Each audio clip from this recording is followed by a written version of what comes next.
fun for you. It is not fun for us. It's a deep anguish, deep pain. Don't you ever forget. Before you come and think 100 times and say, talk about Sanatana Dharma. Enough of this. చాలు. ఇష్టానికి మాట్లాడుతూ ఉన్నారు సనాతన ధర్మం మీద. అయ్యప్ప స్వామి మీద మాట్లాడతారు, సరస్వతి దేవి మీద మాట్లాడతారు. అల్లా మీద మీరు మాట్లాడగలరా? ముహమ్మద్ ప్రవక్త మీద మీరు మాట్లాడగలరా? జీసస్ మీద మీరు మాట్లాడగలరా? అందరూ కూర్చొని సనాతన ధర్మం మీద, వినాయకుడి మీద జోకులు వేస్తారు, దుర్గాదేవి మీద జోక్స్ చేస్తారు, సరస్వతి దేవి మీద జోక్స్ చేస్తారు.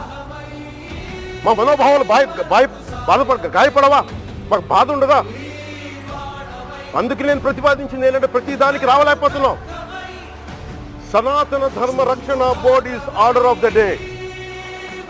ప్రతిసారి కూర్చోబెట్టి మేము డిఫెండ్ చేసుకోలేము.